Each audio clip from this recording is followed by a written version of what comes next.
पांडु पुत्र युधिष्ठिर कहने लगे, हे भगवान, कार्तिक कृष्णा एकादशी का क्या नाम है और इसकी क्या विधि है? इसके करने से क्या फल प्राप्त होता है? कृपया विस्तार पूर्वक कहें। श्री कृष्ण बोले, कृष्ण पक्ष की एकादशी का नाम रमा एकादशी है। यह घोर पापों को नाश करने वाली है। इसका महात्म्य मैं कहता हूँ, इसे ध्यान पूर्वक सुनो।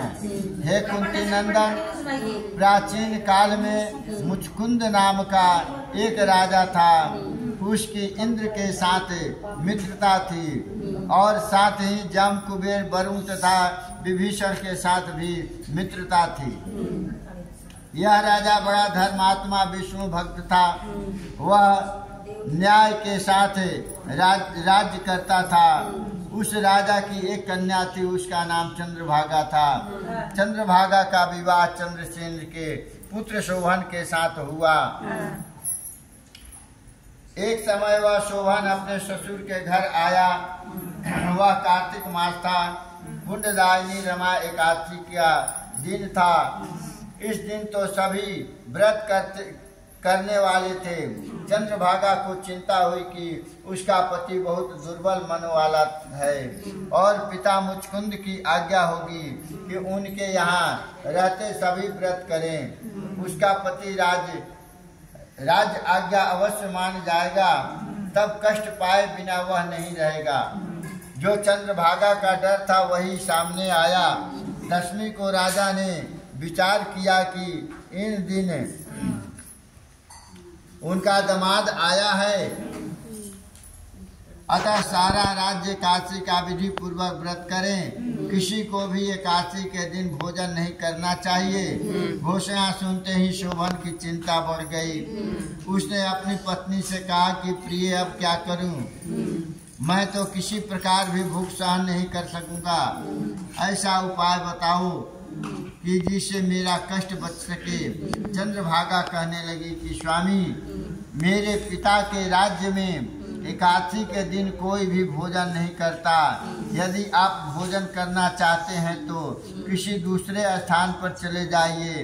यदि आप यहाँ रहना चाहते हैं तो आपको अवश्य व्रत करना पड़ेगा।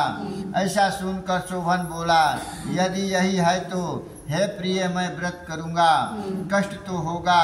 सभी के साथ शोभन को व्रत करना पड़ा। मन का निर्बल था, भूख प्यास से अत्यंत पीड़ित हुआ। उसे व्रत रखने का अभ्यास भी नहीं था। न जाने क्यों उसे भय था कि भूख से मृत्यु हो जाती है। सूर्य अस्त होते तक वह मन का निर्बल निढाल हो गया, परंतु अभी तो रात्रि भी काटनी थी और वह भी जागरण भजन के द्वारा, जो वैष्णवों को अत्यंत हर्ष देने वाला होता है। शोभन को दुखदायी लगा। प्रातः काल होते होते शोभन का शरीर निष्प्राण हो गया। सारा नगर शोक संतप्त हो गया। भगवान विष्णु पर अटूट श्रद्धा रखने वाले राजा मुचकुंद ने शोभन के शरीर का जल प्रवाह कराया और अपनी बेटी चंद्रभागा को आदेश दिया कि वह सती न हो। भगवान विष्णु की कृपा पर भरोसा रखे। चंद्रभागा ने पिता की आज्ञा मानी और अपने पति के वियोग में दुखी हो अपने पिता के घर में ही रहने लगी। पिता पुत्री नियमित रूप से एकादशी व्रत करते रहे। भगवान विष्णु की कृपा से शोभन जल से निकाल लिया गया और उसे मंदराचल पर्वत के निकट धन धान्य से संपन्न देवपुर राज्य का राजा बनाया गया। देवपुर सुंदर स्वर्ण खंभों पर निर्मित अनेक रंग की मणियों से जड़े भवन थे। उसे बहुमूल्य वस्त्र आभूषण भी मिले, परंतु उसे देवपुर से बाहर जाने की अनुमति नहीं थी। शोभन एकादशी व्रत के प्रभाव से धन संपत्ति और राज्य का स्वामी था। ईश्वर की लीला विचित्र है। मुचकुंद के नगर में रहने वाला एक ब्राह्मण तीर्थ यात्रा करता हुआ उधर जा निकला और उसने शोभन को पहचान लिया। ब्राह्मण सोम शर्मा को भी शोभन ने पहचान लिया। शोभन आसन से उठकर ब्राह्मण के पास आया, प्रणामादि कर कुशल क्षेम किया। ब्राह्मण ने कहा कि राजा मुचकुंद और आपकी पत्नी चंद्रभागा आपके वियोग में दुखी हैं। नगर में अन्यथा सब प्रकार कुशल हैं, परंतु हे राजन, हमको अत्यंत आश्चर्य हो रहा है। आप तो एकादशी के व्रत में अन्न नहीं खाने पर प्राण छोड़ चुके थे। आपका शरीर भी जल अर्पित हो गया था, फिर वही रूप और अपार संपदा कैसे प्राप्त हुई? अपना वृतांत कहिए। तब शोभन बोले कि कार्तिक कृष्णा रमा एकादशी का व्रत करने से मुझे यह नगर और संपदा मिली है, परंतु यह अस्थिर है। ब्राह्मण ने पूछा, हे राजन, यह स्थिर क्यों नहीं है और स्थिर हो कैसे सकती है? मैं क्या उपाय करूंगा? शोभन बोला, मैंने रमा एकादशी का व्रत विवश होकर किया था, इसलिए अतः यह संपत्ति अस्थिर है। यदि आप मुचकुंद की कन्या चंद्रभागा को यह सब वृतांत कहें और यदि वह उचित उपाय करे तो यह स्थिर हो सकती है। ऐसा सुनकर श्रेष्ठ ब्राह्मण अपने नगर लौटा। चंद्रभागा से सब वृतांत कहा। ब्राह्मण के वचन सुनकर चंद्रभागा ने बड़ी प्रसन्नता दिखाई। वह बोली, हे ब्राह्मण, यह सब बातें अपने प्रत्यक्ष देखी या स्वप्न की बात कर रहे हैं। ब्राह्मण कहने लगा कि हे पुत्री, मैंने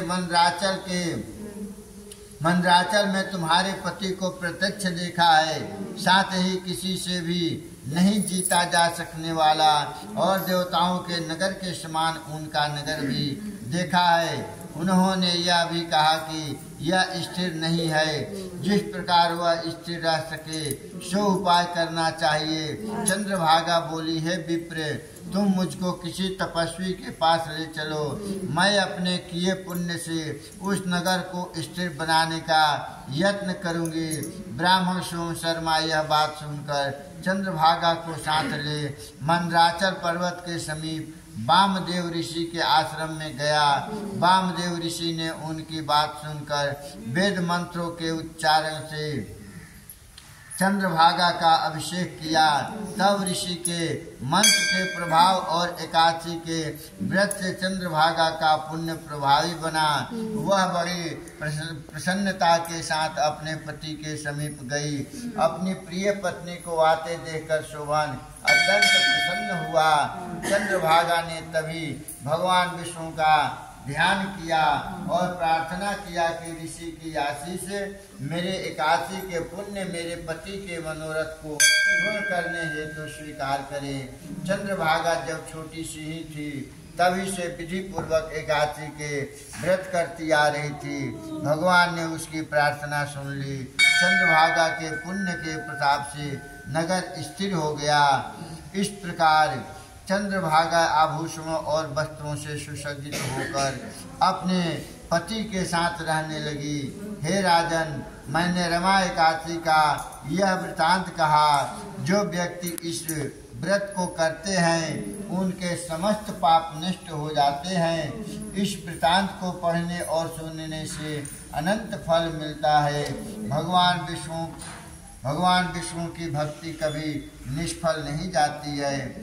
भगवान विष्णु की भक्ति कैसे भी हो पुण्यदायी होती है। विष्णु सभी कुछ संभव कर देते हैं। बोलो वृंदावन बिहारी लाल की जय। माता की जय।